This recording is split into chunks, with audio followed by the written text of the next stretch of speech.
Have you ever wondered how a 3D printer works and what good is it? Well, here at Wicked Pecker Off-Road, I'm Alan and here to explain. These are some of the parts that we run in here.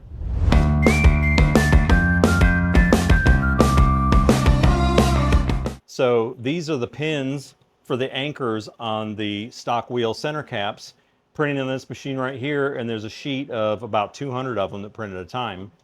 It takes about 15 hours to print those. This is a PETG material of the plastic.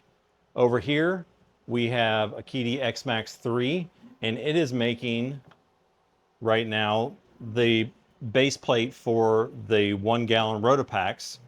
It's also PETG. This one right here is a Creality CR6 Max, and it is our oldest machine, but it's making the mount for the 2.5-gallon LC container right now. This one over here is a Bamboo Labs P1S, and it is making the latch that fits on to the front of the fuel can mount and screws into it.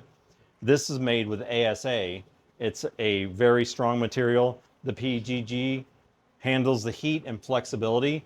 ASA is a little bit sturdier and works really good for the latch material.